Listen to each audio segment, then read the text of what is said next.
నమస్కారం అండి. ఈరోజు గ్రూప్ 2 ఇండియన్ ఎకానమీ పరిధిలో ఉన్న వృద్ధి అభివృద్ధి గురించి మనం తెలుసుకోబోతున్నాం. మరి దాదాపుగా కూడా వృద్ధి అభివృద్ధి అనేటటువంటి ఈ రెండు రకాలైనటువంటి పదాలు రెండో ప్రపంచ యుద్ధం జరిగేంత వరకు కూడా వృద్ధి అభివృద్ధి అనే పదాలు పర్యాయ పదాలుగా వాడుతూ ఉండేవారు. మరి రెండో ప్రపంచ యుద్ధం జరిగేంత వరకు కూడా వృద్ధి అభివృద్ధి పదాలకు ప్రత్యేకమైనటువంటి అర్థాలు ఏమీ లేకుండా ఒకే అర్థాన్ని ఇచ్చేటటువంటి పదాలుగా ఉపయోగించటం జరిగింది. ప్రపంచవ్యాప్తంగా 1944 వరకు కూడా వృద్ధి అభివృద్ధి అనేటటువంటి పదాలు పర్యాయ పదాలుగా ఉపయోగిస్తూ మరి ఒకే అర్థాన్ని ఇచ్చే పదాలుగా ఉండటం జరిగింది. దీనికి గల కారణాలేంటి అని మనం ఒకసారి జాగ్రత్తగా గమనిస్తే, అప్పటి వరకు కూడా ప్రపంచవ్యాప్తంగా ఉన్న ఆర్థికవేత్తలందరూ కూడా అభివృద్ధి చెందిన దేశాలకు మాత్రమే సిద్ధాంతాలు రూపకల్పన చేస్తూ ఉండేవాళ్ళు. అభివృద్ధి చెందుతున్న అనేటటువంటి దేశాలు లేకుండా కేవలం అభివృద్ధి చెందిన దేశాలకు మాత్రమే సిద్ధాంతాలు రచిస్తూ ఉండేవాళ్ళు. ఆ ఆర్థికవేత్తలు కూడా అభివృద్ధి చెందిన దేశాలకు సంబంధించినటువంటి వారు. కావున రెండవ ప్రపంచ యుద్ధం వరకు కూడా వృద్ధి అభివృద్ధి అనేటటువంటి పదాలకు ప్రత్యేకమైనటువంటి అర్థాలేమీ లేకుండా ఒకే అర్థాన్ని ఇచ్చేటటువంటి పదాలుగా వాటిని ఉపయోగించటం జరిగింది. 1944 తర్వాత ప్రపంచవ్యాప్తంగా రెండవ ప్రపంచ యుద్ధం ముగిసిన తర్వాత ప్రపంచవ్యాప్తంగా రెండు రకాల దేశాలు వెలుగులోకి వచ్చాయి. అందులో అభివృద్ధి చెందిన దేశాలని, అభివృద్ధి చెందుతున్న దేశాలని రెండు రకాల దేశాలు వెలుగులోకి రావటం జరిగింది. అలా 1944 తర్వాత ఆర్థికవేత్తలు వృద్ధి అభివృద్ధి అనేటటువంటి పదాలకు వేరువేరు అర్థాలు ఇచ్చేటటువంటి విధంగా వారు తమ యొక్క సిద్ధాంతాలను రూపకల్పన చేస్తూ ఆ పదాల మధ్య స్పష్టమైనటువంటి తేడాను కూడా తెలియచేయటం జరిగింది. అందుకే ప్రపంచవ్యాప్తంగా 1944 కంటే ముందు అభివృద్ధి చెందిన దేశాలకు మాత్రమే ఆర్థికవేత్తలు సిద్ధాంతాలు రూపకల్పన చేస్తూ ఉండటం వలన వృద్ధికి అభివృద్ధికి ప్రత్యేకమైనటువంటి తేడా లేకుండా ఒకే అర్థాన్ని ఇచ్చే పదాలుగా ఉండేవి.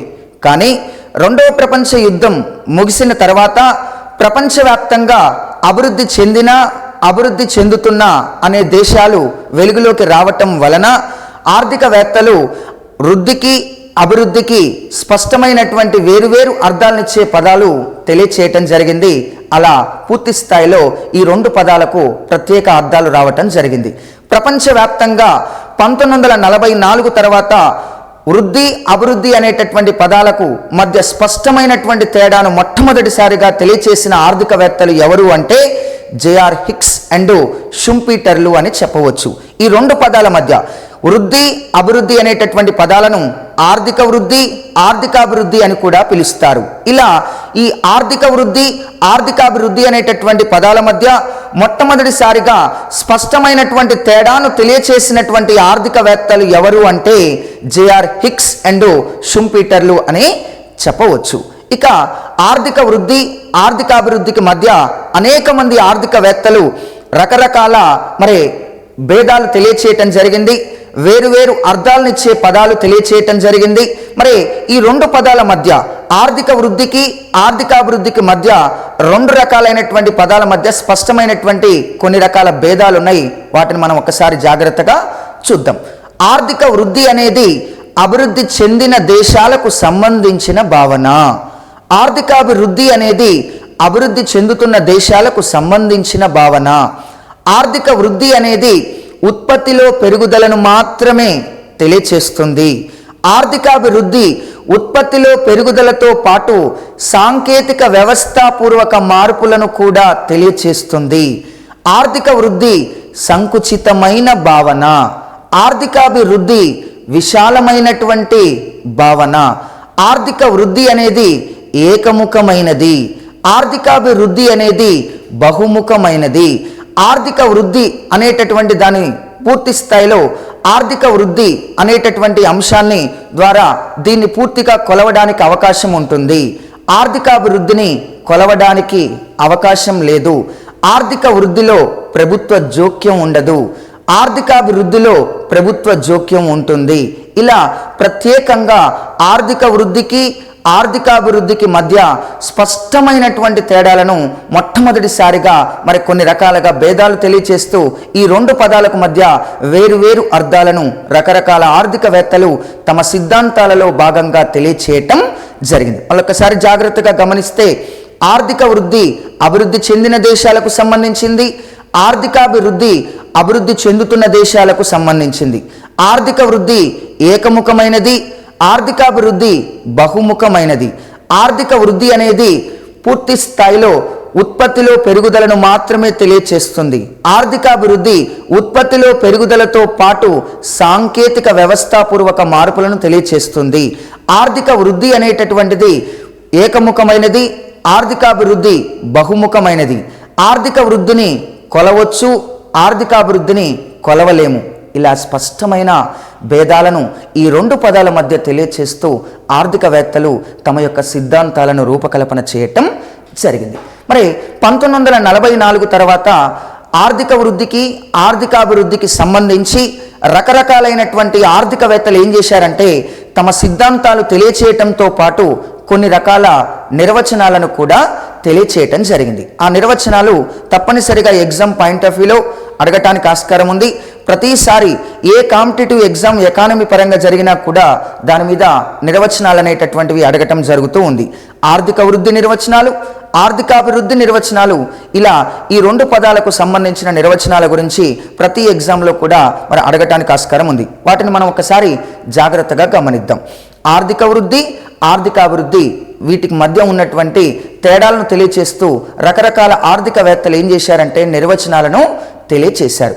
ముందుగా ఆర్థిక వృద్ధి అభివృద్ధి చెందిన దేశాలకు సంబంధించిన సమస్య. ఆర్థికాభివృద్ధి అనేటటువంటిది అభివృద్ధి చెందుతున్న దేశాలకు సంబంధించిన సమస్య అని జేఆర్ హిక్స్ అండ్ షుంపీటర్లు తెలియచేయటం జరిగింది. జాగ్రత్తగా ఆర్థిక వృద్ధి అభివృద్ధి చెందిన దేశాలకు సంబంధించిన సమస్య అని, ఆర్థికాభివృద్ధి అభివృద్ధి చెందుతున్న దేశాలకు సంబంధించిన సమస్య అని ఈ రెండు పదాలు తెలియచేసింది జేఆర్ హిక్స్ అండ్ షుంపీటర్లుగా చెప్పవచ్చు. ఇది ఒక రకమైన నిర్వచనం. రెండో నిర్వచనాన్ని గమనిద్దాం. ఆర్థిక వృద్ధి ఉత్పత్తిలో వచ్చే పెరుగుదలను మాత్రమే తెలియచేస్తుంది. ఆర్థికాభివృద్ధి ఉత్పత్తిలో పెరుగుదలతో పాటు సాంకేతిక మార్పులను, వ్యవస్థాపూర్వక మార్పులను, అదేవిధంగా సామాజిక మార్పులను కూడా తెలియచేస్తే దాన్ని ఆర్థికాభివృద్ధి అని చెప్పటం జరుగుతూ ఉంది. ఈ ఉత్పత్తిలో వచ్చే పెరుగుదలను ఆర్థిక వృద్ధి అని, ఉత్పత్తిలో పెరుగుదలతో పాటు సాంకేతిక వ్యవస్థాపూర్వక సామాజిక మార్పులను తెలియచేస్తే దానిని ఆర్థికాభివృద్ధి అని కిండల్ బర్గర్ అనే ఆర్థికవేత్త తెలియచేయటం జరిగింది. అలా మొట్టమొదటిసారిగా రెండు రకాలైనటువంటి నిర్వచనాలను మరి ఇలా ఇవ్వటం జరిగింది. అలా ఇక మరొక ఆర్థికవేత్త మరొక నిర్వచనాన్ని ఇవ్వటం జరిగింది. అందులో ఆర్థిక వృద్ధి స్వల్పకాలంలో ఆదాయం పెరగడం ఆర్థిక వృద్ధి అని, దీర్ఘకాలంలో ఆదాయం పెరగడం ఆర్థికాభివృద్ధి అని ప్రత్యేకంగా మరి మేయర్ బాల్డ్విన్ అనే ఆర్థికవేత్తలు తెలియచేయటం జరిగింది. మళ్ళొకసారి జాగ్రత్తగా, స్వల్పకాలంలో ఆదాయం పెరగడం ఆర్థిక వృద్ధి అని, దీర్ఘకాలంలో ఆదాయం పెరగడం ఆర్థికాభివృద్ధి అని మేయర్ బాల్డ్విన్ అనేటటువంటి ఆర్థికవేత్తలు తెలియచేయటం జరిగింది. ఇక మరొక ఆర్థికవేత్త మరొక నిర్వచనం. ఒకే అంశానికి సంబంధించిన భావన ఆర్థిక వృద్ధి అని, అనేక అంశాలకు సంబంధించిన భావన ఆర్థికాభివృద్ధి అని ప్రత్యేకంగా మైకేల్ పి తోడారో అనే ఆర్థికవేత్త తెలియచేయటం జరిగింది. ఒకే అంశానికి సంబంధించిన భావన ఆర్థిక వృద్ధి అని, అనేక అంశాలకు సంబంధించిన భావన ఆర్థికాభివృద్ధి అని మైకేల్ పి తోడారో తెలియచేయటం జరిగింది. ఇక మరొక ఆర్థికవేత్త నిర్వచనాన్ని మనం జాగ్రత్తగా గమనిస్తే మరొక నిర్వచనం, వెనుకబడినటువంటి దేశాలలో ముఖ్యంగా ఆర్థిక వ్యవస్థ తక్కువ సాంఘిక వ్యవస్థ స్థాయి నుండి ఎక్కువ సాంఘిక వ్యవస్థ స్థాయికి చేరుకోవడాన్ని ఆర్థికాభివృద్ధి అంటారని గున్నార్ మిర్దాల్ అనే ఆర్థికవేత్త పేర్కొనటం జరిగింది.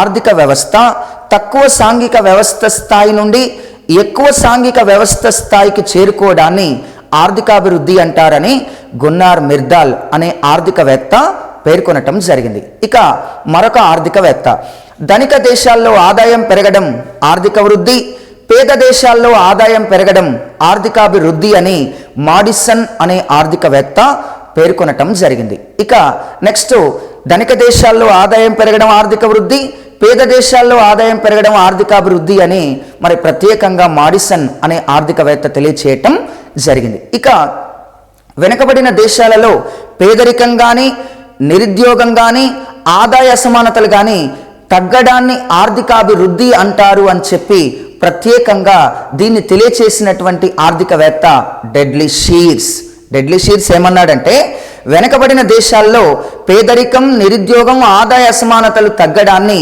ఆర్థికాభివృద్ధి అంటారు అని ప్రత్యేకంగా డెడ్లీ షీర్స్ అనే ఆర్థికవేత్త పేర్కొనటం జరిగింది. ఇక ప్రత్యేకంగా మరి ఎస్కే ముఖర్జీ అనేటటువంటి ఆర్థికవేత్త ప్రకారంగా ఏమని చెప్పాడంటే, వెనకబడినటువంటి దేశాలు, ముఖ్యంగా ఏ దేశాలైతే వనరులను అభిలషణీయంగా ఉపయోగించుకుంటాయో తప్పనిసరిగా ఆ దేశాలలో ఆర్థికాభివృద్ధి సాధించబడుతుంది అని ఎస్కే ముఖర్జీ ప్రత్యేకంగా పేర్కొనటం జరిగింది. ఇక నెక్స్ట్ మరొక రకమైన ఆర్థికవేత్త జేబీ క్లార్క్ ఏమన్నాడంటే, వ్యవసాయ రంగం నుండి పారిశ్రామిక రంగాలకు, తర్వాత సేవా రంగాలకు కార్మికులు క్రమంగా తరలి వెళ్ళడాన్ని ఆర్థికాభివృద్ధి అంటారు అని చెప్పి ప్రత్యేకంగా దీనిని తెలియచేసినటువంటి ఆర్థికవేత్త ఎవరు అంటే జేబీ క్లార్క్ అని చెప్పవచ్చు. ఇలా ఎగ్జామ్ పాయింట్ ఆఫ్ వ్యూలో రకరకాల నిర్వచనాల గురించి అడగటం జరుగుతూ ఉంది. ఆ నిర్వచనాలను తప్పనిసరిగా ఏ నిర్వచనం ఎవరన్నారు అనేటటువంటి విధంగా దాన్ని అడగొచ్చు, లేదా ఈ క్రింది వానిలో ప్రత్యేకంగా ఈ నిర్వచనాలను గమనించండి అని చెప్పేసి అని కూడా రకరకాలుగా ప్రశ్నలు అడగటానికి ఆస్కారం ఉంది. ఇలా ఆర్థిక వృద్ధికి, ఆర్థికాభివృద్ధికి సంబంధించి రకరకాల ఆర్థికవేత్తలు రకరకాల సిద్ధాంతాలను రూపకల్పన చేస్తూ ఆ సిద్ధాంతాలలో భాగంగా కొన్ని రకాల నిర్వచనాలను ప్రత్యేకంగా తెలియచేస్తూ ప్రత్యేకంగా వీటిని రూపకల్పన చేయటం జరిగింది. ఇక ఆర్థిక వృద్ధి, ఆర్థికాభివృద్ధికి సంబంధించిన నిర్వచనాల తర్వాత కొంతమంది ఆర్థికవేత్తలు ప్రపంచ దేశాలని మూడు రకాలుగా వర్గీకరించారు. మూడు రకాల్లో మొదటి ప్రపంచ దేశాలు, రెండవ ప్రపంచ దేశాలు, మూడవ ప్రపంచ దేశాలు. అంటే ఆర్థికవేత్తలు తమ సిద్ధాంతంలో భాగంగా ప్రపంచ దేశాలను మూడు రకాలుగా వర్గీకరించారు. అందులో మొట్టమొదట ఏంటి అని మనం ఒకసారి గమనించి చూస్తే, మొదటి ప్రపంచ దేశాలు, రెండవ ప్రపంచ దేశాలు, మూడవ ప్రపంచ దేశాలు. మనం 1 by 1 జాగ్రత్తగా గమనిద్దాం. మొదటి ప్రపంచ దేశాలంటే ప్రపంచవ్యాప్తంగా ఇప్పటి వరకు మూడు రకాలైనటువంటి ఆర్థిక వ్యవస్థలు ఉన్నాయి. అందులో పెట్టుబడిదారీ ఆర్థిక వ్యవస్థ, తర్వాత సామ్యవాద ఆర్థిక వ్యవస్థ, తర్వాత మిశ్రమ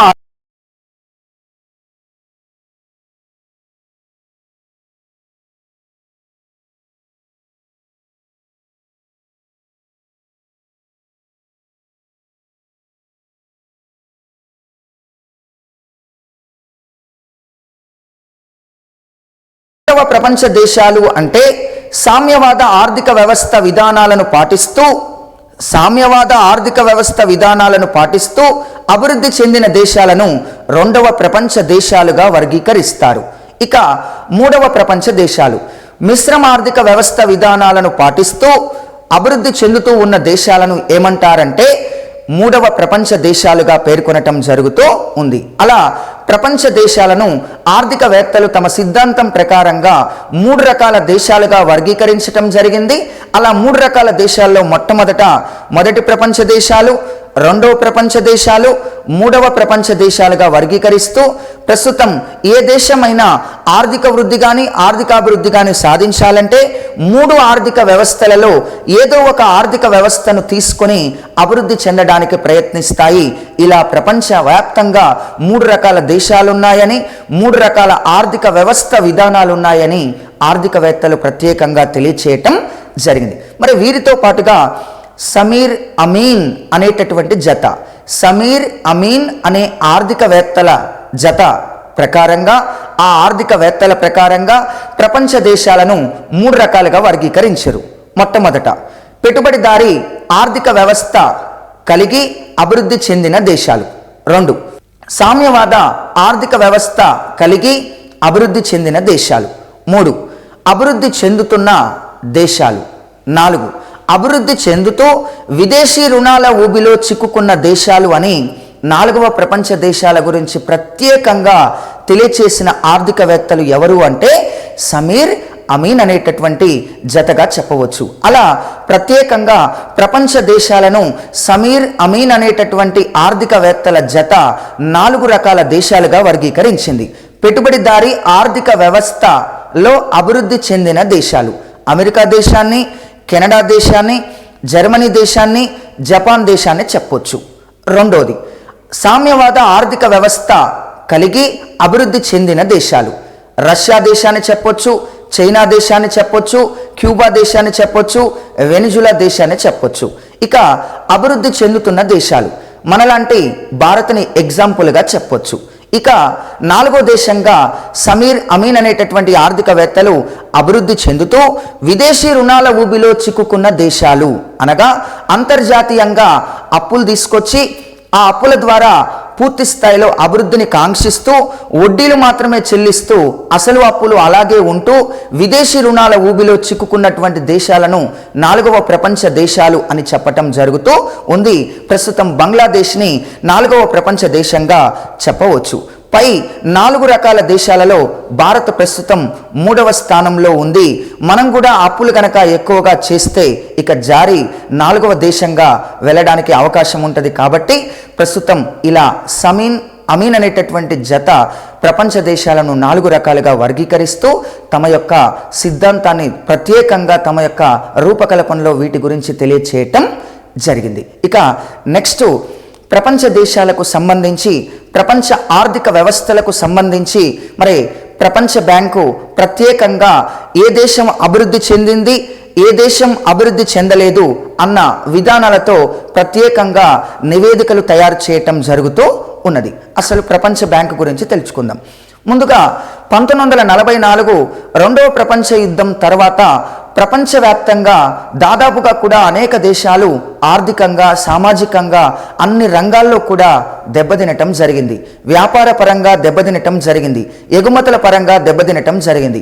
అందుకే ప్రపంచ దేశాలన్నింటినీ కూడా అభివృద్ధి ఛాయల్లోకి తీసుకొచ్చేటటువంటి ప్రధానమైన ఉద్దేశంతో 1944 తర్వాత 1944 ఆఫ్టర్ అన్వర్డ్స్ 1944 తర్వాత ప్రపంచవ్యాప్తంగా బ్రిటన్ వుడ్స్లో జరిగిన సమావేశంలో 2 రకాల అంతర్జాతీయ సంస్థలు, ద్రవ్య సంస్థలు ఏర్పడటం జరిగింది. అవే ఒకటి IBRD, దానినే ప్రపంచ బ్యాంక్ అంటారు. తర్వాత IMF. ప్రత్యేకంగా ఈ 2 సంస్థలు ఏర్పడ్డాయి. IBRD అంటే international bank for reconstruction and development. దీనిని ప్రపంచ దేశాలకు కావలసిన దీర్ఘకాలిక రుణాలు అందించటం కొరకు ఏర్పాటు చేశారు. IMF ప్రపంచ దేశాలకు కావలసిన స్వల్పకాలిక రుణాలను అందజేసే ఉద్దేశంతో ఇంటర్నేషనల్ మానిటరీ ఫండ్గా దీన్ని ఏర్పాటు చేయడం జరిగింది. అలా రెండవ ప్రపంచ యుద్ధం తర్వాత నష్టపోయిన దేశాలను ఆదుకోవటం కొరకు, నష్టపోయిన దేశాలలో ఆర్థికంగా, సామాజికంగా అన్ని రంగాలలో అభివృద్ధిని సాధించటం కొరకు, ప్రపంచ దేశాలకు కావలసిన రుణాలను అందించటం కొరకు మరి ప్రత్యేకంగా ఈ 2 రకాల సంస్థలను 1944లో బ్రిటన్ వుడ్స్లో జరిగిన సమావేశంలో ఏర్పాటు చేయటం జరిగింది. మరి ప్రత్యేకంగా వరల్డ్ బ్యాంకు ప్రత్యేకంగా 1978వ సంవత్సరం నుండి ఇప్పటి వరకు కూడా మరి ప్రత్యేకంగా వరల్డ్ డెవలప్మెంట్ రిపోర్టును తయారు చేయటం జరుగుతూ ఉంది. వరల్డ్ డెవలప్మెంట్ రిపోర్ట్, ప్రపంచ అభివృద్ధి నివేదిక అంటారు. ఏ దేశం అభివృద్ధి చెందింది, ఏ దేశం అభివృద్ధి చెందలేదు, దాన్ని పూర్తి స్థాయిలో అంచనా వేస్తూ ప్రతి సంవత్సరం నివేదికలు తయారు చేస్తూ ప్రపంచ దేశాలకు అందజేయటం జరుగుతూ ఉంది. మరి ప్రపంచ బ్యాంకు వరల్డ్ డెవలప్మెంట్ రిపోర్టును తయారు చేయటానికి మరి కొన్ని రకాల కొలమానాలు తీసుకొని ఒక దేశం అభివృద్ధి చెందిందా, చెందలేదా అన్న విధానాలతోటి తన విధానాలను రూపకల్పన చేయటం జరుగుతూ ఉంది. మరి అందులో భాగంగా ముఖ్యంగా మనం గమనించి చూస్తే ప్రపంచ బ్యాంకు తలసరి ఆదాయాన్ని ముఖ్యంగా అమెరికా డాలర్లతో పోల్చుతూ తలసరి ఆదాయాన్ని ప్రామాణికంగా తీసుకొని ఒక దేశం అభివృద్ధి చెందిన దేశమా, చెందుతున్న దేశమా, వెనకబడిన దేశమా అనేటటువంటి విధానాలను గమనిస్తూ నివేదికలు తయారు చేస్తూ ప్రపంచ దేశాలకు అందజేయటం జరుగుతూ ఉన్నది. మరి ప్రత్యేకంగా వరల్డ్ బ్యాంకు తలసరి ఆదాయాన్ని అమెరికా డాలర్లతో పోల్చుతూ ప్రపంచ దేశాలని 3 రకాల దేశాలుగా వర్గీకరించటం జరిగింది. అందులో 1 తక్కువ ఆదాయం గల దేశాలు, 2 మధ్యస్థ ఆదాయం గల దేశాలు, 3 ఎక్కువ ఆదాయం గల దేశాలు. ఇలా 3 రకాలుగా వర్గీకరించటం జరిగింది. అందులో 1 తక్కువ ఆదాయం గల దేశాలు, మధ్యస్థ ఆదాయం గల దేశాలు, ఎక్కువ ఆదాయం గల దేశాలు. ఇలా 3 రకాలుగా వర్గీకరిస్తూ ఆ దేశంలో తలసరి ఆదాయం ఏ విధంగా ఉందో తెలుసుకొని దాన్ని అమెరికా డాలర్లతో పోల్చుతూ ప్రత్యేకంగా నివేదికలను తయారు చేయటం జరుగుతూ ఉన్నది. మరి ముందుగా తక్కువ ఆదాయం కలిగిన దేశాలు ఏ విధంగా ఉన్నాయి, మధ్యస్థ ఆదాయం కలిగిన దేశాలు ఏ విధంగా ఉన్నాయి, ఎక్కువ ఆదాయం కలిగిన దేశాలు ఏ విధంగా ఉన్నాయి గమనిద్దాం. 2013 వరల్డ్ డెవలప్మెంట్ రిపోర్టు నివేదికను ఆధారంగా చేసుకొని మనం పూర్తి స్థాయిలో ప్రపంచ దేశాలను అభివృద్ధిని గనక గమనించి చూస్తే 2013 వరల్డ్ డెవలప్మెంట్ రిపోర్టు ప్రకారంగా $1035 కన్నా తక్కువ తలసరి ఆదాయం కలిగిన దేశాలను తక్కువ ఆదాయం గల దేశాలు అంటారు. తర్వాత $1036 నుండి $12,615 వరకు కలిగి ఉంటే దానిని ఏమంటారంటే మధ్యస్థ ఆదాయం గల దేశాలు అంటారు. ఇక $12,616 అమెరికా డాలర్ల కన్నా తలసరి ఆదాయం ఎక్కువగా ఉన్నట్లయితే ఆ దేశాలను ఎక్కువ ఆదాయం కలిగిన దేశాలు అని చెప్పటం జరుగుతూ ఉంది. మొదట మళ్ళొకసారి గమనిద్దాం. $1035 కన్నా తక్కువ ఆదాయం కలిగిన దేశాలను ఏమంటారంటే తక్కువ ఆదాయం కలిగిన దేశాలు అంటారు. తర్వాత $1036 నుండి $12,615 వరకు కలిగి ఉంటే దానిని ఏమంటారంటే ప్రత్యేకంగా మధ్యస్థ ఆదాయం కలిగిన దేశాలు అంటారు. ఇక $12,616 కంటే ఎక్కువ ఆదాయం కలిగి ఉంటే ఆ దేశాలను ఏమంటారంటే ఎక్కువ ఆదాయం కలిగిన దేశాలు అంటారు. ఇలా ప్రత్యేకంగా 3 రకాలుగా వర్గీకరిస్తూ ప్రపంచవ్యాప్తంగా దేశాలు అభివృద్ధి చెందాయా చెందలేదా అన్న విధానాలను కొనసాగిస్తూ ఉండటం జరుగుతూ ఉంది. ఇక మధ్యస్థ ఆదాయం కలిగిన దేశాలను 2 రకాలుగా వర్గీకరించింది. మధ్యస్థ ఆదాయం కలిగిన దేశాలు 2 రకాలు ఏ విధంగా వర్గీకరించిందంటే ముందుగా తక్కువ మధ్యస్థ ఆదాయం కలిగిన దేశాలు, ఎక్కువ మధ్యస్థ ఆదాయం కలిగిన దేశాలుగా వర్గీకరించింది. వాస్తవంగా తలసరి ఆదాయం మధ్యస్థ ఆదాయాల దేశం పరంగా గమనించి చూస్తే 1036 నుంచి $12,615 ఉండే. మరి ఇక్కడ 2 రకాలుగా వర్గీకరించినప్పుడు $1036 నుండి $4,085 వరకు ఆదాయం కలిగి ఉన్న దేశాలను తక్కువ మధ్యస్థ ఆదాయం గల దేశాలు అంటారు.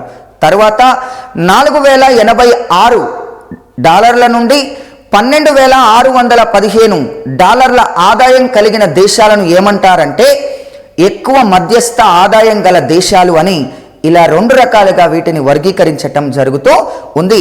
మరి 2013 వరల్డ్ డెవలప్మెంట్ రిపోర్టు ప్రకారంగా మనం గమనించి చూస్తే భారతదేశం 2013వ సంవత్సరంలో 125 కోట్ల జనాభా కలిగి 1,570 అమెరికా డాలర్ల తలసరి ఆదాయాన్ని కలిగి ఉన్నది.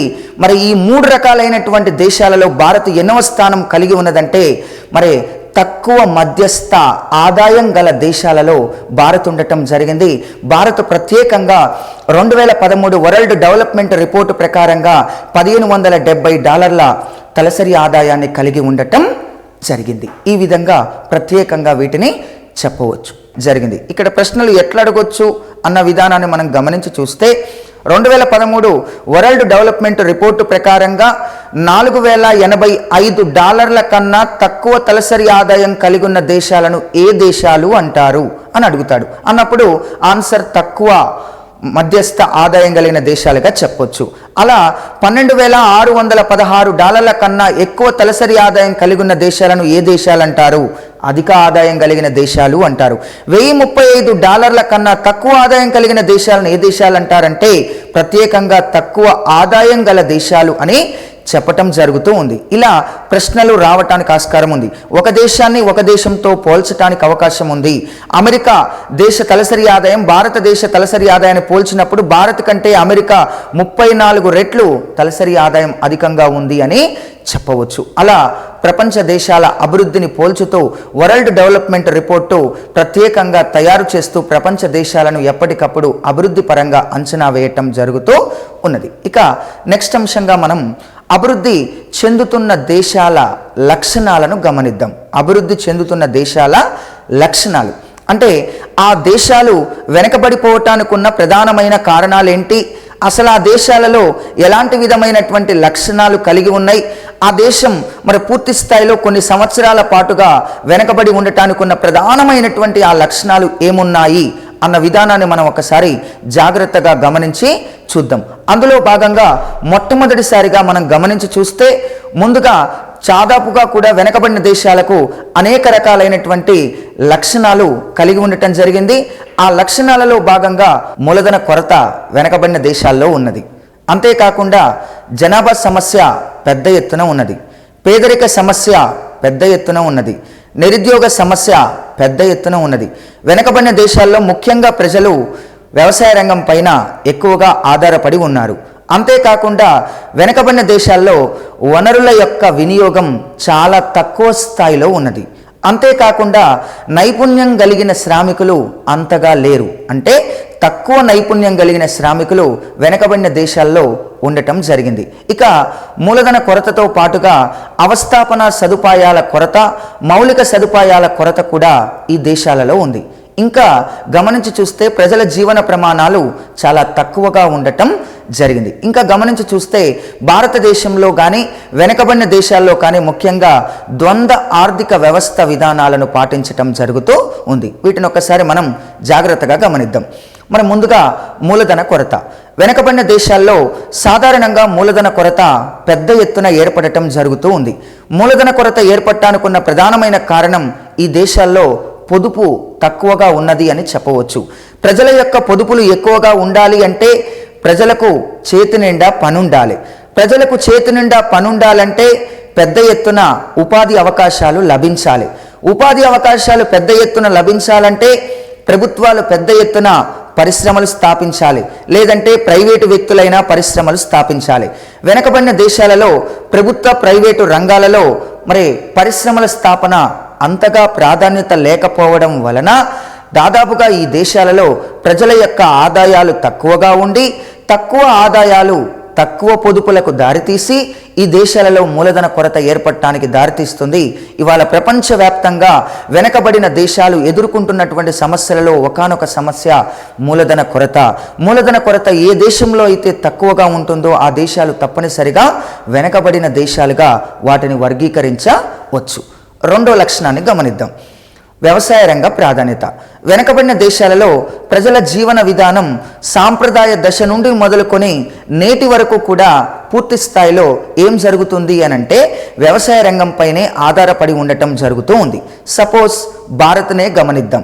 భారతదేశంలో 1951 లెక్కల ప్రకారంగా వ్యవసాయ రంగంపై ఆధారపడిన జనాభా 73%. 2001 లెక్కల ప్రకారం భారతదేశంలో వ్యవసాయ రంగంపై ఆధారపడిన జనాభా 65%. పూర్తి స్థాయిలో 1951కి 2001కి పోల్చినట్లయితే జనాభా వ్యవసాయ రంగంపై ఆధారపడే జనాభా అంతగా మార్పేమీ లేదు. పూర్తి స్థాయిలో పెద్ద ఎత్తున వ్యవసాయ రంగంపైనే ఆధారపడి ఉండటం జరుగుతూ ఉంది. మరి ఒక్క వ్యవసాయ రంగానికే ప్రాధాన్యత ఇవ్వటం వలన అంతగా ఆదాయాలు పొందలేక మిగతా రంగాలు పూర్తి స్థాయిలో వేగంగా అభివృద్ధి జరగకపోవటం వలన ఈ దేశాలు వెనకబడటానికి దారితీస్తూ ఉన్నాయి. ముఖ్యంగా వెనకబడిన దేశాల్లో వ్యవసాయ రంగ అభివృద్ధి ఇంకా కొనసాగుతూ ఉండటం వలన, వ్యవసాయ రంగ ప్రాధాన్యత ఎక్కువగా ఉండటం వలన, వ్యవసాయ రంగంపై ఎక్కువ మంది శ్రామికులు ఆధారపడటం వలన ఈ దేశాలు వెనకబడిపోవటం జరుగుతూ ఉన్నాయి. ఇక మూడో లక్షణాన్ని గమనిద్దాం. మరి మూడో లక్షణం ఏం తెలియచేస్తుంది అని మనం గమనించి చూస్తే జనాభా సమస్య. వెనకబడిన దేశాలు ఎదుర్కొంటున్న అత్యంత తీవ్రమైనటువంటి సమస్య జనాభా సమస్య. మనం భారతదేశం కూడా వెనకబడిన దేశంగా భావించవచ్చు, భారతదేశం అభివృద్ధి చెందుతున్న దేశంగా భావించవచ్చు. ప్రత్యేకంగా భారత్ని జనాభాకి ప్రామాణికంగా తీసుకుంటే ఒకసారి గమనించి చూస్తే భారత్లో మొట్టమొదటిసారిగా జనాభాను లెక్కించిన వ్యక్తి దాదాబాయ్ నౌరోజీ. భారతదేశంలో మొట్టమొదటిసారిగా అధికారికంగా జనాభా లెక్కలు 1872లో వచ్చాయి. ప్రతి 10 సంవత్సరాలకు ఒకసారి జనాభాను లెక్కించాలనే సంవత్సరం 1881 నుంచి రావటం జరిగింది. ఇప్పటి వరకు 2011 వరకు జనాభా లెక్కలను మనం గమనించి చూస్తే 2011 వచ్చిన జనాభా లెక్కలు 15వ లెక్కలు, స్వతంత్రం తర్వాత వచ్చిన లెక్కలు 7వ లెక్కలుగా వీటిని చెప్పవచ్చు. మరి భారతదేశంలో పెద్ద ఎత్తున జనాభా పెరుగుతూ ఉన్నది. జనాభా లెక్కించినటువంటి మొట్టమొదటి సంవత్సరం నుండి మొదలుకొని 2011 వరకు కూడా పెద్ద ఎత్తున భారతదేశంలో జనాభా వేగంగా పెరగటం జరుగుతూ ఉన్నది. ఇలా పెరగటం వలన పెరుగుతున్నటువంటి జనాభాకు కనీస సదుపాయాలను కూడా కల్పించలేకపోవటం వలన, పెరిగిన జనాభాకు ఉపాధి అవకాశాలు కూడా కల్పించలేకపోవటం వలన ఆ దేశాలు పెద్ద ఎత్తున మరి వెనకబడిపోవటానికి దారితీయటం జరుగుతూ ఉంది.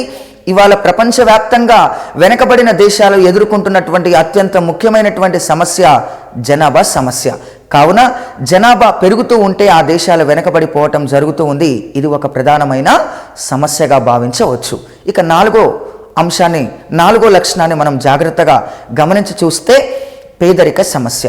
జనాభా పెరిగే కొద్దీ ఆ దేశాలలో వెంటనే ఏర్పడేటటువంటి సమస్య పేదరిక సమస్య.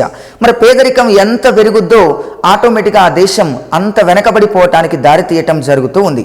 ఇవాళ భారత్ని గమనించి చూస్తే 1955వ సంవత్సరంలో ప్రత్యేకంగా పేదరికం ఎక్కువగానే ఉంది. 65 ప్రకారం చూస్తే ఎక్కువగానే ఉంది. 1973, 74 NSSO ఇచ్చిన 27వ రౌండ్ ప్రకారంగా భారత్లో 55% పేదరికం ఉండటం జరిగింది. అందుకే 1974లో భారత్లో ఉన్నటువంటి పేదరికాన్ని దృష్టిలో పెట్టుకొని నాటి ప్రధానమంత్రి ఇందిరాగాంధీ గారు గరీబీ హఠావో నినాదాన్ని ఇవ్వటం జరిగింది. ఎందుకు ఇచ్చారు నినాదం అంటే, దాదాపుగా కూడా 1973, 74 లెక్కల ప్రకారంగా భారతదేశంలో పేదరిక శాతం 55% ఉంది. 55% అంటే సగం జనాభా పేదరికం అనుభవిస్తూ ఉండటం వలన నాటి ప్రధాని ఇందిరాగాంధీ గారు గరీబీ హఠావో నినాదాన్ని ఇవ్వటం జరిగింది. అలా భారత్లో కొనసాగింపుగా చూస్తే 2011, 2012 లెక్కల ప్రకారంగా పేదరికం 21.9%గా ఉండటం జరిగింది. రంగరాజన్ కమిటీ ప్రకారంగా గమనించి చూస్తే 29.5%గా ఉంది. ఇవాళ వెనకబడినటువంటి దేశాల్లో పెద్ద ఎత్తున జనాభా పెరగటం వలన ఆ పెరిగిన జనాభా పేదరిక సమస్యకు దారితీస్తుంది. ఆ పేదరిక సమస్య ఆహార సమస్యకు కూడా దారితీసి ఆ దేశాలు వెనకబడిపోయేటట్టు చేయటం జరుగుతూ ఉన్నది. ఇలా వెనకబడిన దేశాలు ఎదుర్కొంటున్నటువంటి సమస్యలలో, వెనకబడినటువంటి దేశాల యొక్క లక్షణాలలో పేదరికం కూడా ఒకటని చెప్పొచ్చు. ఇక నెక్స్ట్ లక్షణం నిరుద్యోగ సమస్య. వెనకబడిన దేశాలలో మరి జనాభా పెద్ద ఎత్తున పెరుగుతూ ఉండటం వలన పెరుగుతున్న జనాభాకు ఉపాధి అవకాశాలు లభించటం చాలా కష్టం.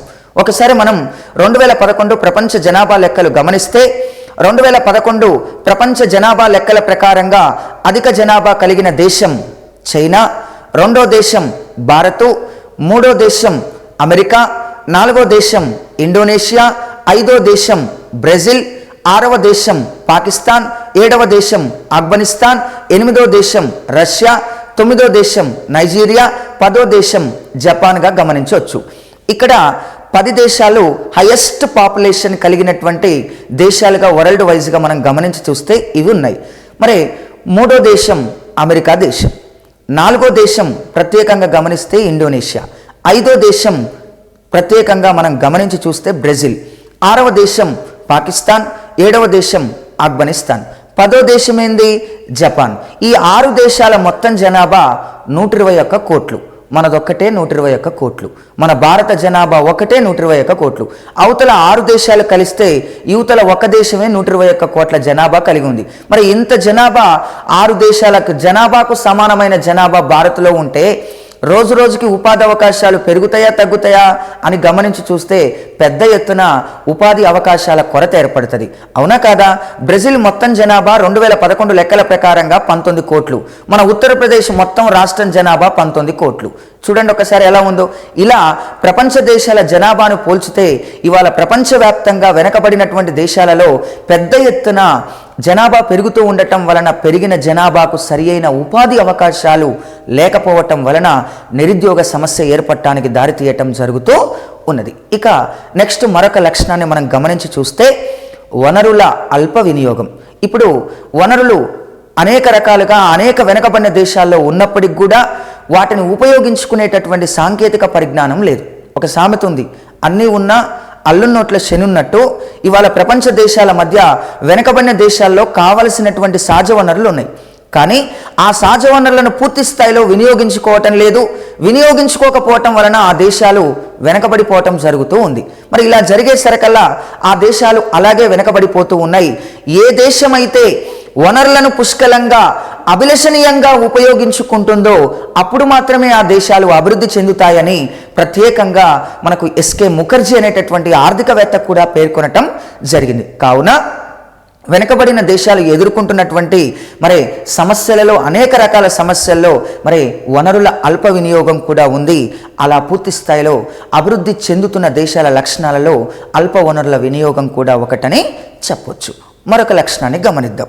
వెనుకబడిన దేశాలు ఎదుర్కొంటున్నటువంటి లక్షణాలలో మరొక లక్షణం నైపుణ్యం కలిగిన శ్రామికులు తక్కువగా ఉండటం. మరి వెనుకబడినటువంటి దేశాలలో స్కిల్ డెవలప్మెంట్ ప్రోగ్రామ్స్ చాలా తక్కువగా ఉంటున్నాయి.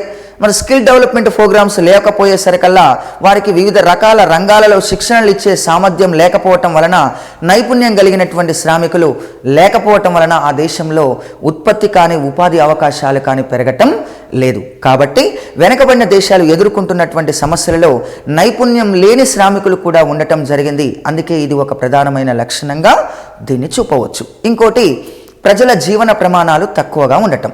ఎప్పుడైతే పేదవాడు పేదవాడిగా ఉంటూ ధనికుడు ధనికుడిగా ఉంటే సమాజంలో ఆదాయ అసమానతలు ఏర్పడటానికి దారితీస్తుంది. ఆదాయ అసమానతలు క్రమంగా పేదరికానికి దారితీయటం జరుగుతూ ఉంది. ముఖ్యంగా సాపేక్ష పేదరికం ఏర్పడటానికి దారితీస్తుంది.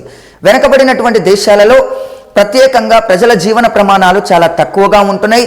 కనీస అవసరాలను కానీ జీవన విధానంలో కనీస తమ యొక్క కోరికలను కూడా తీర్చుకోలేనటువంటి స్థితిలో ప్రజలు ఉండటం వలన వారి జీవన ప్రమాణాలు చాలా తక్కువగా ఉండటం జరుగుతూ ఉంది. అలా కూడా ఆ దేశాలు వెనకబడిపోవటం జరుగుతూ ఉంది. ఇవాళ జీవన ప్రమాణాల గురించి హెచ్డిఐలో ప్రత్యేకంగా లెక్కిస్తున్నారు. HDI human development index. Women development ఇండెక్స్లో 3 అంశాలు ప్రామాణికంగా తీసుకుంటారు: ఆయురార్థం, అక్షరాస్యత, జీవన ప్రమాణం. ఈ 3 అంశాలు బేసిక్గా తీసుకొని ఒక దేశం అభివృద్ధి చెందిందా చెందలేదా అనే విధానాలను తెలియచేస్తారు. మరి అందులో జీవన ప్రమాణం కూడా పోల్చటం జరుగుతూ ఉంది. కావున వెనకబడిన దేశాల్లో ప్రజల జీవన ప్రమాణాలు తక్కువగా ఉండటం ఆ దేశాలు వెనకబడిపోవటానికి కూడా దారితీస్తుందని చెప్పొచ్చు. మరొక లక్షణాన్ని మనం గమనించి చూస్తే మౌలిక సదుపాయాల కొరత.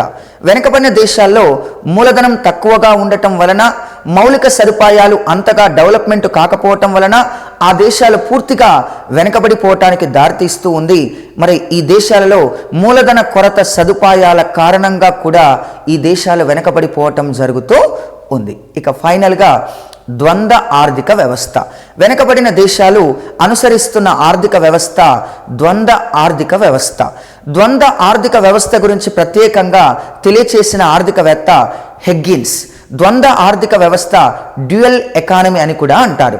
ద్వంద్వ ఆర్థిక వ్యవస్థ ప్రత్యేకంగా ఏం తెలియజేస్తుంది అని గమనించి చూస్తే వెనకబడినటువంటి దేశాలలో ప్రత్యేకంగా మరి సాంప్రదాయ రంగం, ఆధునిక ఆర్థిక వ్యవస్థలు అనగా సాంప్రదాయ ఆర్థిక వ్యవస్థ, ఆధునిక ఆర్థిక వ్యవస్థ 2 ఆర్థిక వ్యవస్థలు కలిగి ఉంటే ఆ ఆర్థిక వ్యవస్థను ఏమంటారంటే ద్వంద్వ ఆర్థిక వ్యవస్థ అంటారు. వెనుకబడిన దేశాలలో ద్వంద్వ ఆర్థిక వ్యవస్థ అధికంగా ఉందని చెప్పవచ్చు. భారత్ లాంటి అభివృద్ధి చెందుతున్న దేశాల్లో కూడా ద్వంద్వ ఆర్థిక వ్యవస్థ విధానాలు కొనసాగుతూ ఉన్నాయని చెప్పొచ్చు. ఇలా వెనుకబడిన దేశాల యొక్క లక్షణాలు ఈ విధంగా ఉండటం జరిగింది. మూలధన కొరత. ఇక్కడ ప్రశ్న ఎట్లా అడగొచ్చు అంటే ఈ క్రింది వానిలో వెనకబడిన దేశాల లక్షణం కానిదేది అని అడుగుతాడు. అప్పుడు ఈ 10 లక్షణాలు మనకు గనక గుర్తుంటే తప్పనిసరిగా మనం ఆన్సర్ చేయడానికి ఆస్కారం ఉంటుంది. అందులో మొదటగా మూలధన కొరత, రెండోది ఏంటిది వ్యవసాయ రంగ ప్రాధాన్యత, మూడోది జనాభా సమస్య, నాలుగోది పేదరిక సమస్య, ఐదోది నిరుద్యోగ సమస్య, ఆరవది అల్ప వనరుల వినియోగం, ఏడవది ప్రత్యేకంగా గమనించి చూస్తే ప్రజల జీవన ప్రమాణాలు మెరుగ్గా లేకపోవటం, మూలధన సదుపాయాల కొరత, ద్వంద్వ ఆర్థిక వ్యవస్థ, ఇలా వెనకబడిన దేశాలకు సంబంధించి ప్రత్యేకంగా ఏం జరుగుతూ ఉంది అని గమనించి చూస్తే ఈ లక్షణాలు కలిగి ఉండటం వలన ఈ దేశాలు వెనకబడిపోతూ ఉన్నాయని ఆర్థికవేత్తలు తమ సిద్ధాంతం ద్వారా రకరకాలైనటువంటి వాటి ద్వారా తెలియచేయటం జరిగింది. భారత్ కూడా పై అన్ని రకాల లక్షణాలు కలిగి ఉండటం వలన భారత్ను ప్రస్తుతం మనం ఏమని పిలుస్తున్నామంటే అభివృద్ధి చెందుతున్న దేశంగా పిలవటం జరుగుతూ ఉంది. ప్రస్తుతం పై అన్ని లక్షణాలలో భారత్ దాదాపుగా కూడా కలిగి ఉన్నది. అందుకే ఈ దేశం ఇంకా కూడా అభివృద్ధి చెందుతున్న దేశంగానే కొనసాగుతూ ఉండటం జరిగింది. ఇలా పూర్తి స్థాయిలో మనం వెనకబడినటువంటి దేశాల గురించి ఆర్థికవేత్తలు కానీ రకరకాల సిద్ధాంతాల ద్వారా వెనకబడిన దేశాలు వెనకబడిపోవటానికి ఉన్నటువంటి రకరకాలైనటువంటి మనం లక్షణాలను గమనించటం జరిగింది. ఇక మనం నెక్స్ట్ చూడవలసినటువంటి అంశాలలో ఆర్థిక వృద్ధి, ఆర్థికాభివృద్ధి అనేటటువంటి సంబంధించినటువంటి దశల గురించి చూడాల్సినటువంటి అవసరం ఉంది. ఆర్థిక వృద్ధి, ఆర్థికాభివృద్ధి. అంతకు ముందు మనం కొన్ని రకాలుగా మనకు ప్రశ్నలు అడిగే అవకాశం ఉంది. వాటిని చాలా జాగ్రత్తగా ఫైండ్ అవుట్ చేసుకోండి. స్వల్పకాలంలో ఆదాయం పెరగడం ఆర్థిక వృద్ధి, దీర్ఘకాలంలో ఆదాయం పెరగడం ఆర్థికాభివృద్ధి అని మేయర్ బాల్డ్విన్ అనే ఆర్థికవేత్త పేర్కొన్నాడు. గుర్తుపెట్టుకోండి జాగ్రత్తగా. అదేవిధంగా ప్రత్యేకంగా డెడ్లీ షీర్స్ ఏమన్నాడు, వెనకబడిన దేశాల్లో పేదరికం కానీ, నిరుద్యోగం కానీ, అదేవిధంగా ఆదాయ అసమానతలు కానీ తగ్గడాన్ని ఆయన ఆర్థికాభివృద్ధిగా డెడ్లీ షీర్స్ పేర్కొన్నాడు. ఏ దేశంలో అయితే వ్యవసాయ రంగం నుండి పారిశ్రామిక రంగాలకు, సేవా రంగాలకు కార్మికులు తరలి వెళ్తారో దానిని ఆర్థికాభివృద్ధి అని జేబీ క్లార్క్ పేర్కొన్నాడు. అభివృద్ధి చెందిన దేశాలకు సంబంధించిన భావన ఆర్థిక వృద్ధి, అభివృద్ధి చెందుతున్న దేశాలకు సంబంధించిన భావన ఆర్థికాభివృద్ధి అని ప్రత్యేకంగా పేర్కొన్న ఆర్థికవేత్త ఎవరు అని అంటే జేఆర్ హిక్స్ అండ్ షుంపీటర్. ప్రపంచవ్యాప్తంగా మొట్టమొదటిసారిగా ఏ సంవత్సరం తర్వాత అభివృద్ధి చెందుతున్న దేశాలనే భావన వెలుగులోకి వచ్చింది? 1944. 1944 బ్రిటన్ వుడ్స్లో జరిగిన సమావేశంలో ఎన్ని సంస్థలు ఏర్పాటు చేశారు? 2 సంస్థలు ఏర్పాటు చేశారు. ఐబిఆర్డి, ఐఎంఎఫ్ అనేటటువంటి 2 రకాల సంస్థలు. మొట్టమొదటిసారిగా ఆర్థిక వృద్ధికి, ఆర్థికాభివృద్ధికి మధ్య స్పష్టమైన తేడాను తెలియచేసిన ఆర్థికవేత్తలు ఎవరు అని మనం గమనించి చూస్తే జేఆర్ హిక్స్ అండ్ షుంపీటర్లుగా మనం చెప్పవచ్చు. వీరిద్దరూ మొట్టమొదటిసారిగా ఈ రెండింటి మధ్య స్పష్టమైనటువంటి తేడాను తెలియచేస్తూ ఆర్థిక వృద్ధి, ఆర్థికాభివృద్ధి అనేటటువంటి భావాలకు ప్రత్యేక అర్థాలు తెలియచేయటం జరిగింది. ఇలా ప్రశ్నలు అడిగటానికి ఆస్కారం ఉంది. $1035 కంటే ఎక్కువ తలసరి ఆదాయం కలిగిన దేశాలను ఏ దేశాలు అంటారు? మధ్యస్థ ఆదాయం గల దేశాలు అంటారు. మధ్యస్థ ఆదాయం కలిగిన దేశాలను ఎన్ని రకాలుగా వర్గీకరించారు? 2 రకాలుగా వర్గీకరించారు. తక్కువ మధ్యస్థ ఆదాయం గల దేశాలు, ఎక్కువ మధ్యస్థ ఆదాయం గల దేశాలుగా చెప్పటానికి ప్రత్యేకంగా అవకాశం ఉంది. ఇలా 2 రకాలుగా వర్గీకరించటం జరిగింది. ఇక ఫైనల్గా మనం ఇలా ఈ విధంగా ప్రశ్నలు ఒక్కో దాన్ని అడగటానికి అవకాశం ఉంది. సందర్భాన్ని బట్టి మనం ఆ ప్రశ్నలు కూడా తెలుసుకునే ప్రయత్నం చేద్దాం. ఇలా వెనకబడినటువంటి దేశాల లక్షణాలు ఉన్నాయి. ఇక నెక్స్ట్ మనం ఆర్థిక వృద్ధి, ఆర్థికాభివృద్ధి ఈ 2 పదాలకు మరి ప్రత్యేకంగా వాటికి సంబంధించి రకరకాల ఆర్థికవేత్తలు రకరకాల సిద్ధాంతాలను తయారు చేయటం జరిగింది. అనేక రకాలుగా ఆ సిద్ధాంతాలు ఏమున్నాయి, ఎగ్జామ్ పాయింట్ ఆఫ్ వ్యూలో మనకు ముఖ్యమైనటువంటి ఆ సిద్ధాంతాలను మనం ఒకసారి జాగ్రత్తగా గమనిద్దాం. అందులో భాగంగా ముందుగా ఆర్థిక వృద్ధి దశల గురించి తెలుసుకుందాం. ఆర్థిక వృద్ధి దశలు ప్రపంచంలో మొట్టమొదటిసారిగా జర్మనీ చరిత్రకారులు ఆర్థిక వృద్ధి దశల గురించి తెలియచేయటం జరిగింది. మరి జర్మనీ చరిత్రకారులు ప్రపంచవ్యాప్తంగా మొట్టమొదటిసారిగా ఆర్థిక వృద్ధి దశలను 4 రకాలుగా తెలియచేశారు. ఎన్ని రకాలుగా తెలియచేశారు? 4 రకాలుగా తెలియచేశారు. 4 రకాల్లో మొట్టమొదటిది గ్రామీణ ఆర్థిక దశ. మొదటి దశను ఏమంటారంటే గ్రామీణ ఆర్థిక దశ. రెండో దశను ఏమంటారంటే గ్రామీణ వ్యవసాయ ఆర్థిక దశ అంటారు. రెండో దశని వ్యవసాయ ఆర్థిక దశ. మూడో దశను ఏమంటారంటే వ్యవసాయ పరిశ్రమల దశ అంటారు. 4వ దశను ఏమని పిలుస్తారంటే వ్యవసాయ పరిశ్రమల వ్యాపార దశ అని ఆర్థిక వృద్ధి దశలను ప్రపంచవ్యాప్తంగా జర్మనీ చరిత్రకారులు మొట్టమొదటిసారిగా 4 దశలుగా పేర్కొన్నారు. 4 దశల్లో మొట్టమొదటిది ఏమనుకున్నాం? గ్రామీణ ఆర్థిక దశ. రెండో దశను ఏమనుకున్నాం? వ్యవసాయ ఆర్థిక దశ. మూడో దశను ఏమనుకున్నాం?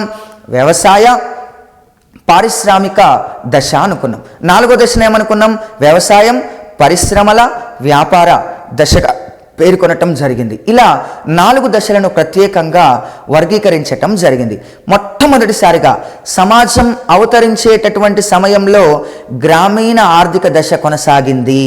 తర్వాతి కాలంలో ప్రజలు తమ జీవన విధానానికి అనుగుణంగా, తమ జీవన ప్రమాణాలకు అనుగుణంగా, తమ యొక్క పూర్తి స్థాయి విధానాల్లో మరి వాళ్ళు ఏం చేశారంటే వ్యవసాయ రంగాన్ని మెరుగుపరుచుకోవటం జరిగింది. వ్యవసాయ రంగం క్రమంగా అభివృద్ధి చెందిన తర్వాత దాన్ని పరిశ్రమల రంగం వైపు తరలించుకున్నారు. వ్యవసాయం పరిశ్రమలు రెండూ అభివృద్ధి చెందిన తర్వాత వ్యాపార మార్గాన్ని ఎంచుకున్నారు. ఎగుమతులు చేయటం, దిగుమతులు చేయటం, అలా తమ దగ్గర ఉన్న వస్తువులను ఇతర దేశాలకు ఎగుమతి చేయటం, తమ దగ్గర లేని వస్తువులను ఇతర దేశాల నుండి దిగుమతి చేసుకోవటం, ఇలా వ్యాపారాన్ని ఎంచుకున్నారు. అందుకే మొట్టమొదటిసారిగా ఆర్థిక వృద్ధి దశలను జర్మనీ చరిత్రకారులు మొత్తం 4 దశలుగా వర్గీకరిస్తూ ఈ సిద్ధాంతాన్ని ప్రత్యేకంగా ఈ 4 దశల గురించి వారు వర్గీకరించటం జరిగింది. మళ్ళొకసారి గ్రామీణ ఆర్థిక దశ, వ్యవసాయ ఆర్థిక దశ, వ్యవసాయం పరిశ్రమల దశ, 4వ దశ వ్యవసాయం పరిశ్రమల వ్యాపార దశ. దీన్ని ప్రశ్న ఎట్లా అడుగుతాడని గమనించి చూస్తే ఈ క్రింది వానిలో జర్మనీ చరిత్రకారులు చెప్పిన ఆర్థిక దశ కానిదేది అంటాడు. మరి మనకి ఈ 4 గుర్తుకుంటే అందులో లేని దశ ఏదో మనం గమనించడానికి అవకాశం ఏర్పడుతుంది. ఇలా మొట్టమొదటిసారిగా ఆర్థిక వృద్ధి దశలు 4 రకాలుగా జర్మనీ చరిత్రకారులు వర్గీకరించారు. నెక్స్ట్ తర్వాత సైమన్ కుజినెట్స్ అనేటటువంటి ఆర్థికవేత్త ప్రత్యేకంగా ఆర్థిక వ్యవస్థను 3 రంగాలుగా విభజించటం జరిగింది. ఎన్ని రంగాలుగా విభజించాడంటే 3 రంగాలు. 3 రంగాల్లో మొట్టమొదటిది ప్రాథమిక రంగ దశ, ప్రాథమిక రంగ దశ. రెండవది ద్వితీయ రంగ దశ. మూడవది తృతీయ రంగ దశ. ఇలా మొట్టమొదటిసారిగా ప్రపంచంలో మొట్టమొదటిసారిగా ఆర్థిక వ్యవస్థను 3 రంగాల దశలుగా విభజించినటువంటి వ్యక్తి, ఆ ఆర్థికవేత్త ఎవరు అంటే సైమన్ కుజినెట్స్ అని చెప్పొచ్చు. మరి అందులో భాగంగా ప్రాథమిక రంగదశ, ద్వితీయ రంగదశ, తృతీయ రంగదశ అని 3 రంగాలుగా మరి ప్రత్యేకంగా ఆర్థిక వ్యవస్థను వర్గీకరించటం జరిగింది. ప్రాథమిక రంగం అభివృద్ధి చెందిన తర్వాత క్రమంగా ద్వితీయ రంగానికి వెళ్తుందని, ద్వితీయ రంగం క్రమంగా అభివృద్ధి చెందిన తర్వాత తృతీయ రంగానికి వెళ్తుందని, ఇలా ప్రపంచంలో ఒక ఆర్థిక వ్యవస్థను 3 విభాగాలుగా విభజించి మొట్టమొదటిసారిగా తెలియచేసిన ఆర్థికవేత్త ఎవరు అంటే సైమన్ కుజినెట్స్ అని చెప్పొచ్చు. ప్రస్తుతం కూడా సైమన్ కుజినెట్స్ చెప్పినటువంటి విధానాలను మనం పూర్తి స్థాయిలో అనుసరించటం జరుగుతూ ఉంది. ప్రస్తుతం భారత ఆర్థిక వ్యవస్థను 3 రంగాలుగా విభజించరు.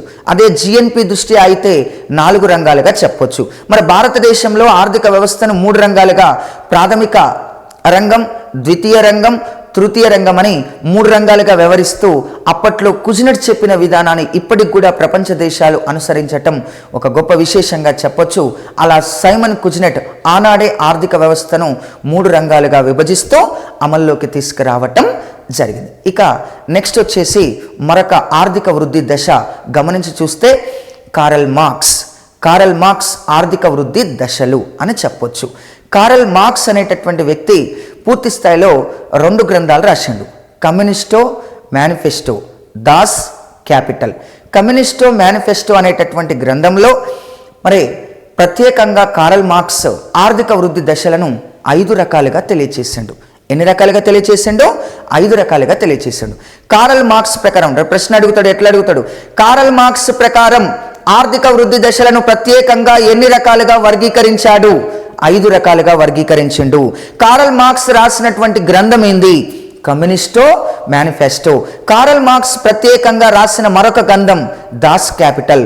కారల్ మార్క్స్ ఏ గ్రంథంలో ఆర్థిక వృద్ధి దశలను 5 రకాలుగా వర్గీకరించాడు అని తెలియచేస్తాడు.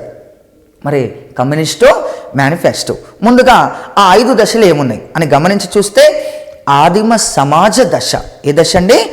ఆదిమ సమాజ దశ. రెండో దశ బానిస దశ. మూడో దశ భూస్వామ్య దశ. నాలుగో దశ పెట్టుబడిదారీ దశ. పెట్టుబడిదారీ దశ.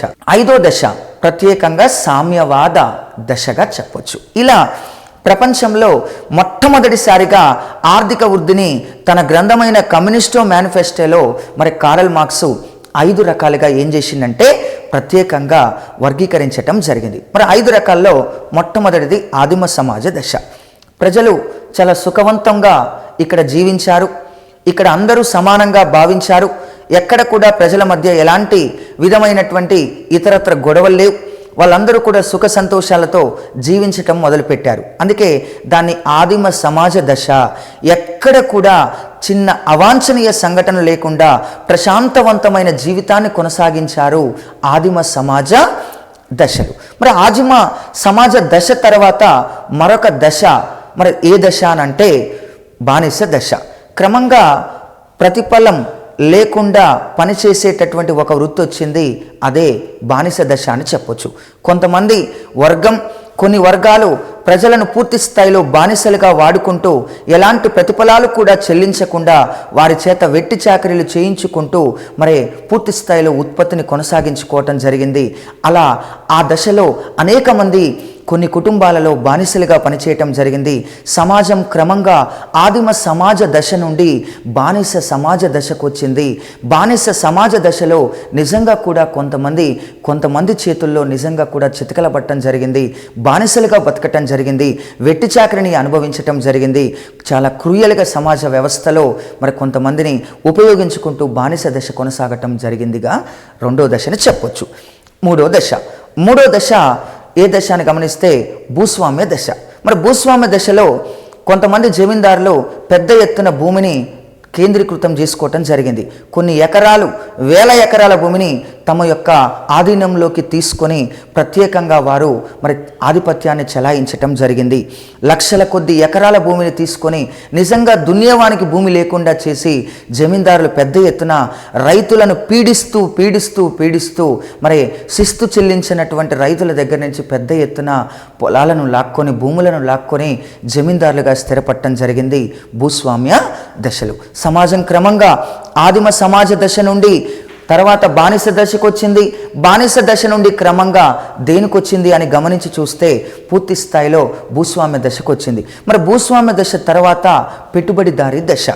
పెట్టుబడిదారీ దశలో మరి భూస్వాములు పెద్ద ఎత్తున భూములు ద్వారా వచ్చినటువంటి ప్రతిఫలాలను ఉత్పత్తి కొనసాగించటం కొరకు, పరిశ్రమలను స్థాపించటం కొరకు పెట్టుబడిదారీ ఆర్థిక వ్యవస్థలో పెద్ద ఎత్తున పెట్టుబడులు పెట్టి పరిశ్రమలు స్థాపించారు. ఇక్కడ కూడా శ్రమ దోపిడీ జరిగిందని కారల్ మార్క్స్ భావించటం జరిగింది. పెద్ద ఎత్తున అనేక రకాలుగా భూస్వాములు తమ చేతిలోకి వచ్చినటువంటి లాభాలను పరిశ్రమలను స్థాపిస్తూ ఏం చేశారంటే పెద్ద ఎత్తున పెట్టుబడులు పెట్టి పరిశ్రమలు స్థాపించారు. ఈ పరిశ్రమల్లో కూడా మరి వేగవంతంగా తక్కువ వేతనాలు ఇచ్చి ఎక్కువ మంది శ్రామికులతోటి ఎక్కువ పని గంటలతోటి ఉత్పత్తిని చేసుకొని ఆదాయాలు గడించటం జరిగింది. అందుకే పెట్టుబడిదారీ ఆర్థిక వ్యవస్థలో పెద్ద ఎత్తున శ్రమ దోపిడీ జరుగుతుంది. శ్రామికులను ఉపయోగించుకొని అధిక లాభాలు పొందటం జరుగుతున్నది. శ్రమ దోపిడీ జరగటం వలన శ్రామికులకు ఏమాత్రము కూడా ప్రాధాన్యత లేదు.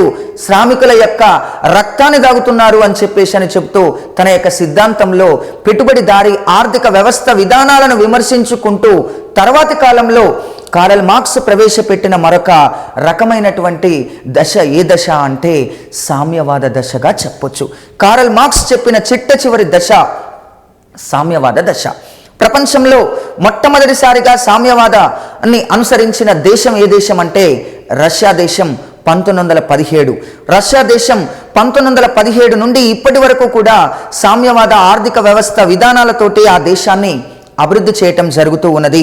సామ్యవాద దశలో దాదాపుగా కూడా ద్రవ్యం కంటే ఎక్కువగా శ్రామికులకే ప్రాధాన్యం ఇచ్చారు.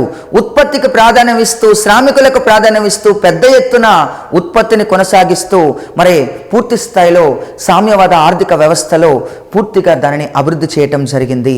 ఇలా కారల్ మార్క్స్ తన యొక్క కమ్యూనిస్టో మేనిఫెస్టో గ్రంథంలో ప్రత్యేకంగా ఆర్థిక వృద్ధి దశలను దాదాపుగా కూడా 5 దశలుగా చెప్పటం జరిగింది.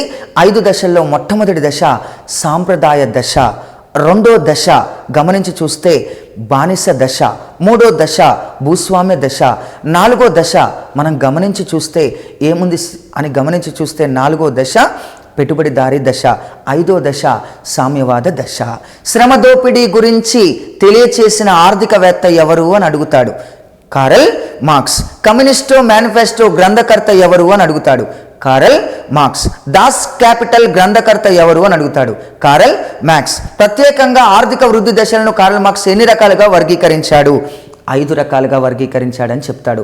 కారల్ మార్క్స్ చెప్పినటువంటి దశలలో అత్యంత ప్రాధాన్యత దేనికి, ఏ దశకు సంతరించుకున్నది? సామ్యవాద దశకు సంతరించుకోవటం జరిగింది. ఇలా ప్రత్యేకంగా ఆర్థిక వృద్ధి దశలను 5 రకాలుగా తెలియచేసిన ఆర్థికవేత్త ఎవరు అంటే కారల్ మార్క్స్ అని చెప్పవచ్చు. ఇలా ఆర్థిక వృద్ధి దశల గురించి రకరకాల ఆర్థికవేత్తలు తెలియచేయటం జరిగింది. ఇక ఆర్థిక వృద్ధి దశలకు సంబంధించి మరొక ఆర్థికవేత్త రోస్టోవ్. ఎవరండి? రోస్టోవ్ అనేటటువంటి ఆర్థికవేత్త ఆర్థిక వృద్ధి దశల గురించి తెలియచేయటం జరిగింది. రోస్టోవ్ కూడా ప్రత్యేకంగా తన యొక్క గ్రంథంలో దాదాపుగా కూడా ఏం చేశాడంటే ఆర్థిక వృద్ధి దశలను 5 రకాలుగా వర్గీకరించటం జరిగింది. రోస్టోవ్ చెప్పినటువంటి ఆర్థిక వృద్ధి దశలను 5 రకాలుగా వర్గీకరించవచ్చు.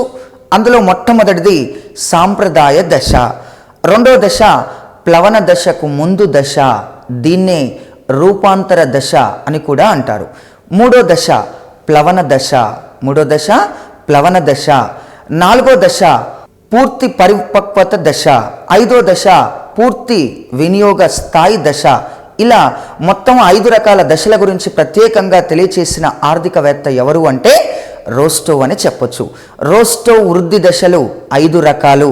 సాంప్రదాయక దశ, రూపాంతర దశ, దీనినే ప్లవన దశకు ముందు దశ అని కూడా అంటారు. తర్వాత దశ ప్లవన దశ, తర్వాత దశ పరిపక్వత దశ, తర్వాత పూర్తి వినియోగ స్థాయి దశ.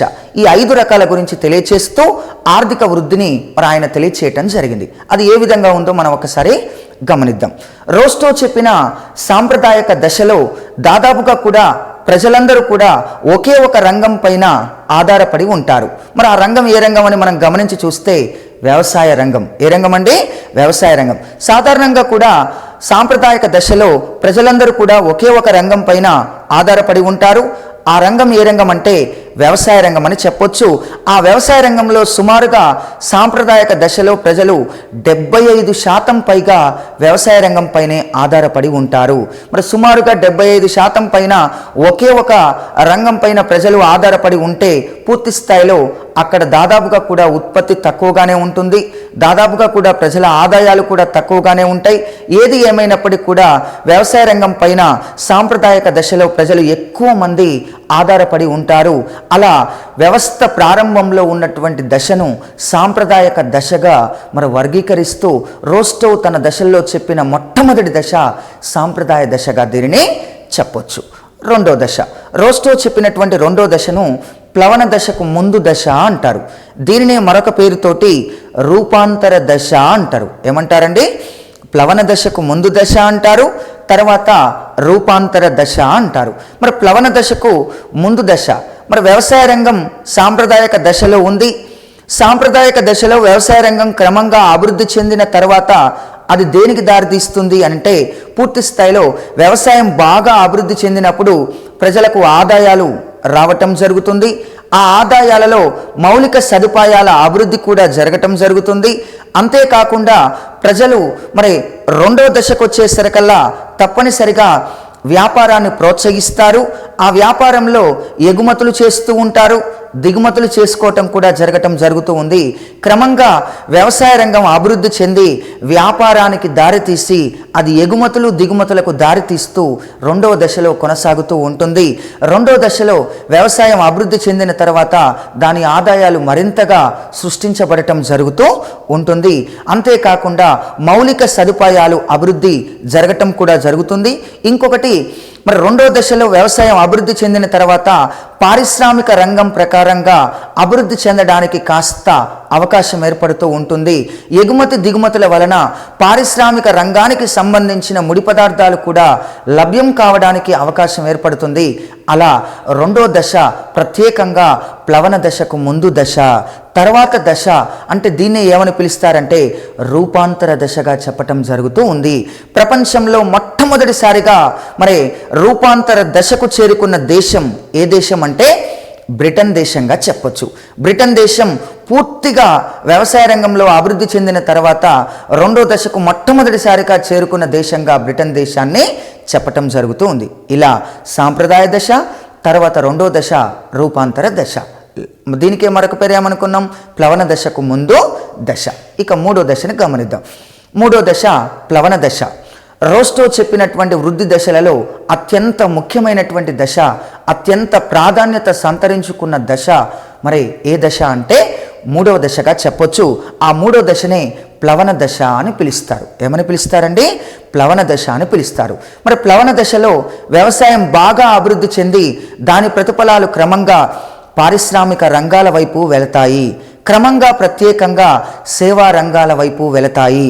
పారిశ్రామిక రంగం, సేవా రంగం పూర్తి స్థాయిలో అభివృద్ధి చెందడానికి కావలసిన అన్ని రకాల మౌలిక సదుపాయాలు ఇక్కడ సృష్టించబడతాయి. ఎప్పుడైనా పారిశ్రామిక రంగం ప్రాథమిక దశలో కావలసిన ముడి పదార్థాలు ఏర్పాటు చేసుకోవటంలో కొంత ఇబ్బంది జరుగుద్ది.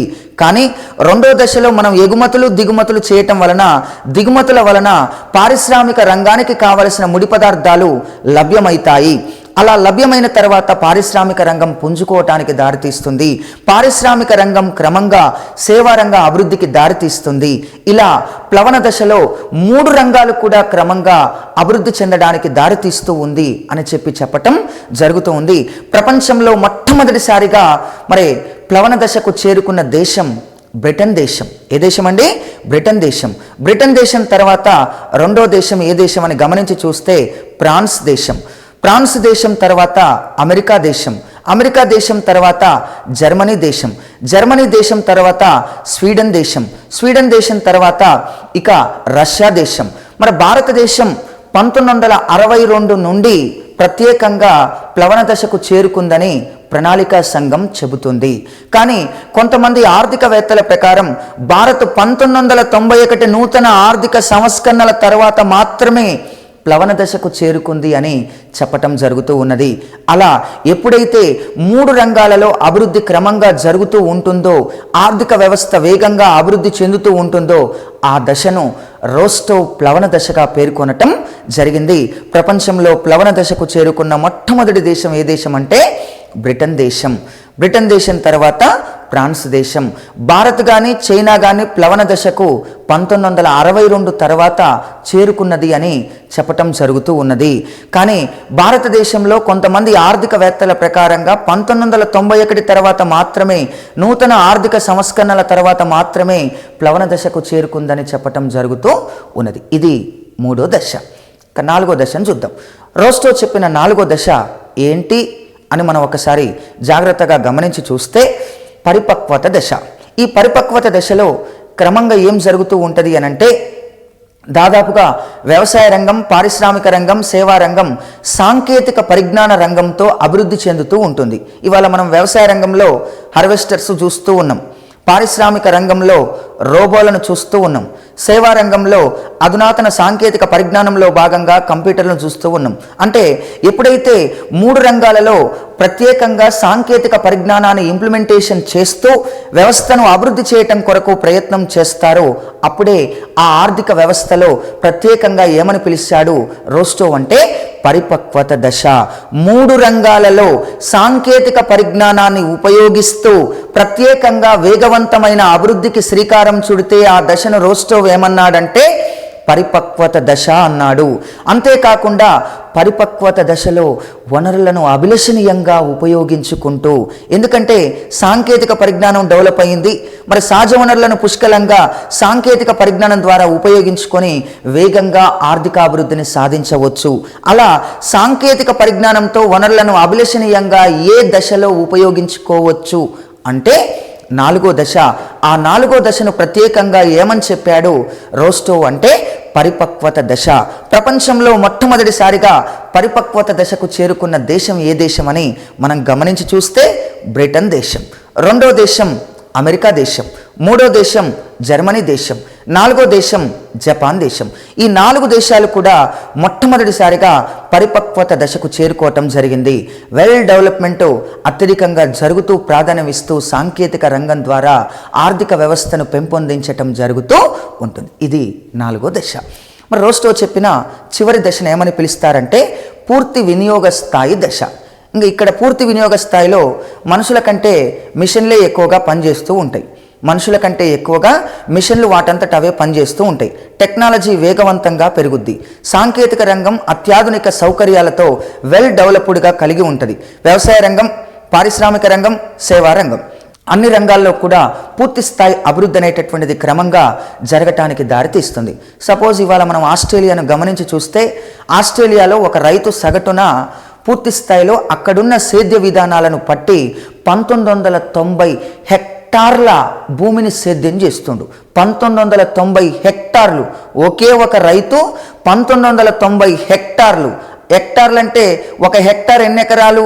2.5 ఎకరాలు. అంటే సుమారుగా ఆస్ట్రేలియాలో ఒక రైతు 5,000 ఎకరాలను సేద్యం చేయటం జరుగుతూ ఉంది. అంటే అక్కడ ఎంత సాంకేతిక పరిజ్ఞానం మెరిట్గా డెవలప్ అయిందో మనం ఒక్కసారి గమనించవచ్చు. అలా ఎక్కడైతే మనుషుల కంటే, మానవ వనరుల కంటే సాంకేతిక పరిజ్ఞానం ఎక్కువగా ఉపయోగంలోకి వస్తుందో ఆ దశను ఏమన్నాడంటే పూర్తి వినియోగ స్థాయి దశ అన్నాడు.